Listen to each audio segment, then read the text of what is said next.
তামিমের স্ত্রী বের হয়ে এলেন মাহমুদুল্লাহ রিয়াদকে তামিমের কাছে নিয়ে যাওয়ার জন্য।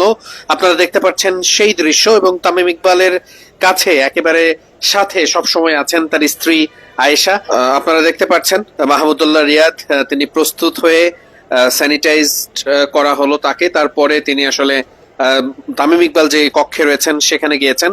আপনারা দেখতে পাচ্ছেন মুশফিকুর রহিম, মাহমুদুল্লাহ রিয়াদকে একটু আগে দেখেছেন, তারা কিন্তু আসলে ম্যাচ শেষ করা মাত্রই দ্রুতই সেই হসপিটালে চলে এসেছেন। সাভারের যে হাসপাতালে তামিম ইকবাল চিকিৎসাধীন অবস্থায় আছেন। মোহামেডানের ম্যাচ শেষ করার পরপরই তারা একটু দেরি করেননি, যত দ্রুত সম্ভব সতীর্থ তামিম ইকবাল খানকে দেখতে ছুটে চলে আসেন মাহমুদুল্লাহ রিয়াদ এবং মুশফিকুর রহিম।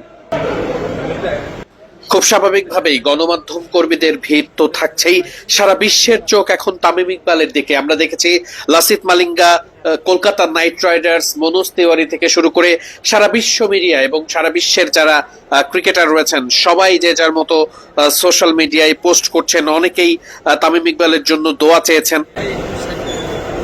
ঠিক যেমনটা এখানে দেখছেন মাহমুদুল্লাহ রিয়াদ, তামিম ইকবাল ঠিক যেই কক্ষে রয়েছেন সিসিইউতে তার বাইরেই দাঁড়িয়ে আছেন।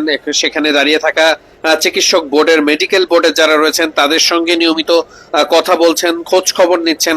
এবং এরপর তামিম ইকবাল খানের স্ত্রী আসলে তিনি ভেতরে ছিলেন এবং আয়েশা, এবং তাকে জানানো হয় যে মাহমুদুল্লাহ রিয়াদ, মুশফিকুর রহিম তারা বাইরে অপেক্ষায় আছেন, তামিম ইকবালের খোঁজ খবর নিতে এসেছেন। এবং দরজার বাইরে থাকা অবস্থায় তামিম ইকবালের স্ত্রী আসলে তাদেরকে নিতে আসেন। আমরা কিন্তু সেই মুহূর্তটি দেখছি, মাহমুদুল্লাহ রিয়াদ তিনি বাইরে অপেক্ষায় আছেন, তামিম ইকবাল কেমন অবস্থায় আছেন সেটা জানার চেষ্টা করছেন।